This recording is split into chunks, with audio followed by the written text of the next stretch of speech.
Hey guys, thanks for stopping by my channel today. My name is Gina, and I believe there's more to life than looking good, but you've got to look good too. So today is a look good video because I am going to be comparing the Fenty Beauty Profilt'r setting powder with the Maybelline Fit Me loose setting powder. The reason I kind of got stuck on putting these two to the test in a battle against each other, wow, that sounded very violent, was because it was funny because as I was watching my own selection of, YouTube videos and reading some reviews and stuff, everybody kept saying that both of these powders had an amazing ability to blur their skin, blur their makeup together, blur their pores and skin texture away. And it was an interesting, powders do so many things for us, but it was such an interesting red flag for me in a good way. So like a green flag? It was an interesting green flag for me that everyone kept repeatedly using the word blurring. And I was like, well, what is it about both of these powders that makes everybody want to say that they were blurring powders? And so that was why I started kind of doing research into both of them and kind of wearing both of them and comparing both of them. And I've got some details that I would like to share for you because they are significantly differently priced, and I think that's important. So you want to make sure that if and when you're paying more, you're getting what you pay for, or maybe it's not even necessary to do that. So let me jump into the comparison now to kind of let you know what my research told me, both kind of reading about it as well as wearing it. So just kind of a few stats. By the way, I've got notes on an old school typical legal pad. I love a good yellow legal pad, even though I am not anywhere close to being a lawyer. But I would have gone into the profession potentially if only I could use the yellow legal pad. So, okay, so let's start with the Fenty. This is the Fenty Profilt'r Instant Retouch Setting Powder versus the Maybelline Fit Me Loose Finishing Powder. Okay, so point number one, setting powder, finishing powder. Now there are differences between a setting powder and a finishing powder, and I personally interpret them this way. A setting powder is literally used to kind of set your makeup. So it's the step that you do kind of after the tackiness of your liquid or cream products. So you put on your foundation, concealer, under eye concealer. Sometimes many of us are using cream bronzers or cream highlighters or cream blushes, whatever. The setting powder will go in to set that and take away the tackiness of the creaminess and liquidiness of the products that you use. I consider finishing powders to do the job when everything else is done. It's like the last makeup product you put on right before your finishing spray. And it is meant to kind of blur everybody together. No matter what kind of combination of products, we have layered on primer and foundation and concealer and blush and bronzer and highlighter.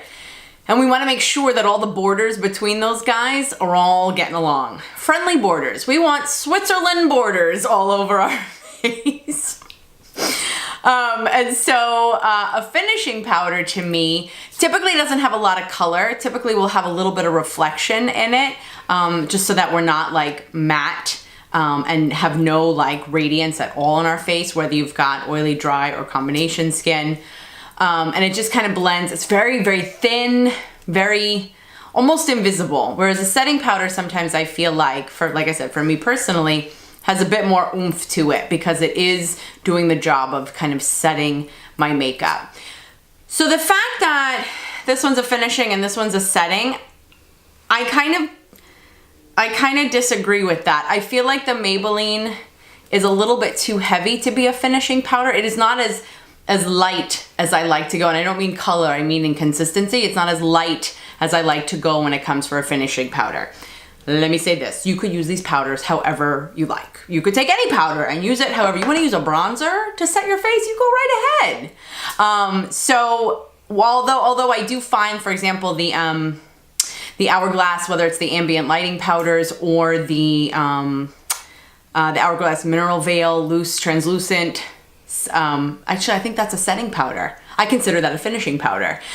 So there are some powders that I firmly like do those individual jobs, but kind of honestly at the end of the day, depending on your skin type and stuff, and then like what you're trying to accomplish with that particular powder, you can kind of use powders any way you like. So I was expecting, and this was kind of why I stayed away from this initially, was because I was expecting it to be, as a finishing powder, much thinner, and I feel like it has a little bit more consistency to that. So I consider this to be a setting powder. I've used both of them as a setting powder. They are not the final blurring step, even though they're blurring powders. Well, this is getting complicated quickly. They are not the finishing powders that I use. I've used them both as setting powders. Okay, so here's where it gets kind of because depending on what my final analysis will be, you're kind of like, wow, those are priced very differently. So the Fenty, I'm covering it because it's so reflective. The Fenty is 0.98 ounces, which PS, as an aside, pisses me off. Why couldn't you just make it a full ounce? You shaved off the 0.02 ounces so that you could cumulatively take back some of my ounce, okay? So not quite a full ounce. 0.98 grams, which is also equivalent to 28 grams. And this guy retails for about $32, which is kind of normal for powders, but is generally still very expensive for a powder. So the Maybelline is a little bit less. It's 0.7 ounces, so about 3/4 of an ounce, but it's at max like $8. I think you could even get it at Target for like under $6.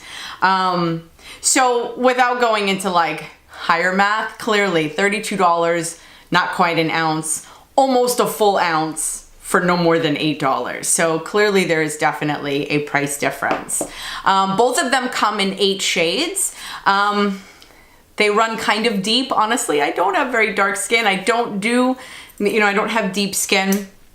I'm not a freelancer, so I'm not applying makeup to people. I don't know how well the darker shades will work on darker skin tones, and so that's for your trial and error. So I certainly don't want to comment on anything that I have zero experience in. But Fenty is known for having a wonderful shade range, and the Maybelline went pretty dark. I'm just gonna leave it at that. And so that was nice to see too, because sometimes you'll see powders and it's like light, medium, dark, and the dark is like tan, and you're like, okay, that's not dark. That's darker than the other two, but not quite dark. So as far as that's concerned, that's pretty nice.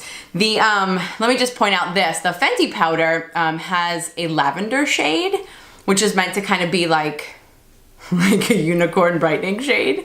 But the Maybelline Fit Me does not have that as an option. It just goes from kind of very light, which I think they describe as fair, and then it goes down the line from there. In the Fit Me, I am in the shade 10, which is fair light. So it's like, I think one step up from the lightest. And in the Fenty, I'm in Butter, which is also one of the much lighter shades. It might actually be the lightest right next to the lavender. I didn't want the light. I wanted this to be a setting powder. I specifically did not choose the lavender, although I might try that in the future, because I didn't want enhancement. I just wanted to set my makeup. And so that was my decision with that. Okay, so that was like a lot of talk. Let's get down to the nitty gritty. So both of these, like I said, when it came to setting makeup, many people were using the word blurring, that it blurred your pores out so nicely. And so let me first say this. Yes, you know what? Both of them do blur your pores out so nicely. So I kind of just I had been using the Fenty, and then the whole why is it blurring? Why is it a blurring powder kind of came into mind. Then I started doing a little research. Then I bought the Maybelline, and then I tried that, and I've now kind of been, so that was kind of the progression of the way that this went. I kind of wasn't really like conscious that I'm supposed to look for the blur, but I as well noticed myself that there was blurring. So I was like, okay, well, what is it about the blurring? Okay, so the top 3 ingredients are the same between both powders. And I think that's pretty compelling because the higher up the list of ingredients that you go, the higher the concentration. As you get towards the end of an ingredient list, and foods also, typically those are in very, very small quantities, almost negligible, but they've got to put it on the packaging anyway. So it's really, I don't know, whatever you want to call it, the top 3, the top 5 ingredients that make the difference. And so P.S., let me just say this. My intent with this video is to educate you, or to bring you education that I have learned. I am in no means trying to be scientific about this. This is just like regular person, Joe Blow, but I put some time and effort into it and I wanted to share with you what I found out. So I am not trying in any way to, I don't even want to say be 100% accurate. I'm not even sure anybody really could, but my research on the ingredients and how they perform with my skin is what I'm sharing with you. I'm not trying to get a thesis or a degree in this particular conversation. Okay, so let me start by saying this. The top ingredient in both of these is talc. Now, I did a video before, I forget what I was talking about. I forget which powder. I will link that video down below. But I did a video before. I think I was reviewing the Becca, like the water, I can't remember the name of it, the water-like powder, the one that goes on like powder but feels like water, which doesn't actually last, which is why I no longer use that powder. But talc, I did a comparison between talc and mica. And in a nutshell, talc is a mattifier and an oil absorber, whereas mica is more of a reflector and less of an oil absorber. So first of all, if you have super dry skin, the addition of talc in these powders may not be what you're looking for. I don't know. I mean, obviously different levels of talc work differently with different skin tones, or different skin types, so you know best. But the first ingredient is talc, and as a result, that is an oil absorber, which, P.S., is part of the reason why powders work when they contain talc, because if it's absorbing your oil, when your pores produce oil, they become accentuated. It's almost like they become highlighted. So if we're absorbing the oil, then our pores are not as likely to show as much. So these both have talc in it, and it takes care of some oil. So you also might want to consider using this powder strategically, maybe only where you have maybe larger pores or oilier pores, or where you might tend to produce more oil versus other areas of your skin. You may want to use a different powder, or maybe no setting powder at all. The next 2 ingredients for both powders are the same, but they switch. So in the Fenty, the next powder is the next ingredient is what they call silica, and in the Fit Me, the next one is dimethicone, and then the third ingredient would be silica, and then dimethicone. Let me talk about dimethicone first, because dimethicone is something that we're familiar with. Dimethicone is like a form of silicone, which is in many of the primers, many of the slippery primers that we kind of used to use in the past. The one that comes to mind is the Smashbox, that original primer back when YouTube was young and there was like that primer and like maybe one other one everybody was using. Now there's like 50 million primers. But dimethicone is, it's like a barrier. Dimethicone is very useful because it keeps your moisture in, because it is a skin barrier. But in being a skin barrier, obviously then it is a smoother as well. So dimethicone is important in that regard. Now, do I feel like these powders are slippery? Like, are they powder to cream consistency because of the presence of the dimethicone? No. But since they are going clearly for a blurring effect, the addition of the dimethicone kind of enhances the next ingredient that I'm going to talk about. And this is the ingredient, oh, P.S. And dimethicone, like I said, is very popular, so it can be found in many other powders. But let's talk about the silica. The silica is the powder that caught my attention because I don't see silica in very many powders. And that doesn't mean that these are the only 2 that have it. These were the only 2 that kept coming up in conversation, which is why I wanted to compare them, especially since, like I said, they were such different price ranges. So again, the Fenty has silica as number 2, and the Maybelline Fit Me has silica as number 3. Just kind of implying, very unscientifically, that the Fenty might have more silica than the Maybelline, but that is totally a guess just based on ingredient list order. Okay, silica is what is so fascinating. Silica is literally a blurring agent. It is meant to blur what the surface of your skin looks like. And the way that it does it is that they are little spherical, the silica itself is little tiny spherical balls. So because they're balls, they can't actually kind of fill in all of the lines or all of the pores, all of the indentations, the texture on your face. They can't actually plug those holes or plug and fill those lines. So instead, they kind of very loosely like rest on the surface. And in doing so, they have now smoothed out something that might have otherwise been a line or a pore. And so it's this presence of the silica that is making everybody really impressed with how much these two powders actually blur out the overall skin texture and skin surface of your skin. So, isn't that fascinating? When I read that, I was like, oh my God, that is so cool. Now, if only they taught that in like chem class, like in high school, I might have actually wanted to pay more attention, but I hated it back in high school. I still did okay because I was anal type A, had to do well in all my classes, but it was boring as all get out. Now, if they talked about that in class, that would have been a class that most of us would have gotten to on time. Okay, so I have used both of them. In fact, I'm wearing both of them today. And honestly, at this point, I haven't had it on like all day, but like maybe half the day. And you really can't tell which is which. But I have a couple of personal impressions that are gonna make me pick one over the other. So both of them absolutely do blur my pores. I have huge pores. Like little tiny beings could live in all of the pores that I have because there's that much real estate in all of my pores. It goes back to the fact that I had very oily skin all my life, and as a result, my pores are pissed off and swollen. Although my skin is getting better, I'm not quite as oily as I used to be, but my pores are showing, my pores are like the fossils of my earlier days. They tell the true story.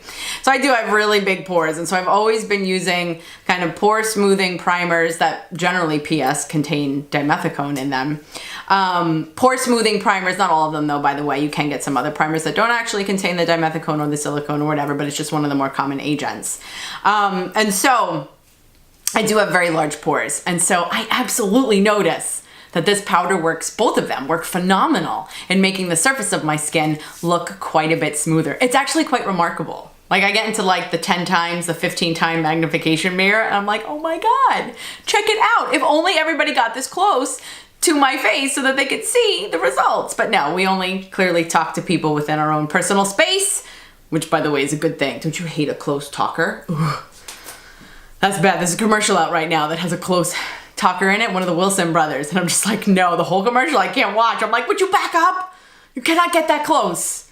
With good reason, because you don't need to see how large my pores actually are. Okay, so both of them absolutely do blur pores. I have some preferences though. I don't know what it is. I don't know, going back again to that ingredient list, talc is the #1 ingredient in both. Talc is an oil absorber and a mattifier. Now, I don't know for sure which powder has more of the talc and which one has more of the dimethicone or the silica. However, let me say this about the Fenty. The Fenty Profilt'r powder does not dry my face out as much as the Maybelline Fit Me powder does. I find that by end of day, around my chin where I have mild dry patches, or maybe anywhere around my face too, I find that they're a little bit more noticeable with the Maybelline. A little bit. Not like negligible, because I do notice a difference, but it is a little bit more drying than the one by Fenty. That being said too, I love the way the Fenty smells. It's a little bit like, that has the cover on it still, so I can't smell it.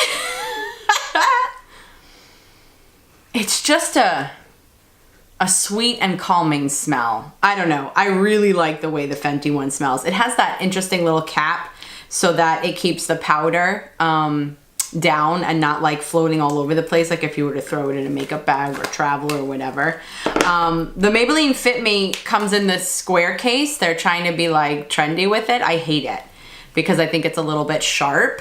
But it's only, what's interesting about the Maybelline Fit Me case is that it's got only a quarter turn before you can take it off. Oh wow, there's a lot of powder that leaked out. So you don't have the cap or the cover to kind of deal with that. You could put like a cotton pad, or you could put like a face, what is that called? Not a face sponge, a face poof.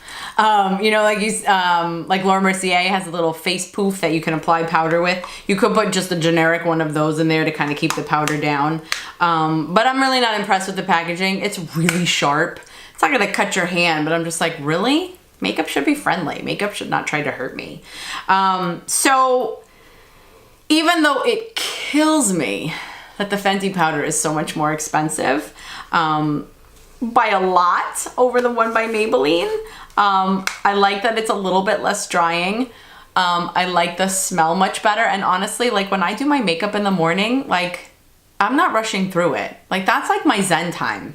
I have my workout every morning and then I take probably about half hour, maybe inside of that, to kind of really do my makeup and just kind of be creative with it and enjoy it. So I like the smell. When I open the package every morning, it just makes me smile. So the Maybelline actually doesn't have a smell at all. I'm sorry, I didn't say that. Yeah, Maybelline is scentless. And so if you've got sensitive skin, that may mean something for you. Also, even though I am not loaded myself, I'm still spending the money, the extra money on the Fenty one. If you don't have a ton of money and your budget doesn't allow for it, and honestly you want to spend your budget on, you know, a really quality foundation or skincare, then maybe the Maybelline is good for you because it is so much less expensive. But they are both so cool because of the presence of that silica in there, because I think that really makes the difference and gives you a nice blurred effect. Could you use both of these as a finishing powder? I believe so. Because the essence of a loose powder, and this is what's so great about loose powders in comparison to pressed powders, loose powders are more finely milled. They are just by nature. And so in being so finely milled, that means they're thinner and they can be applied as a finishing powder.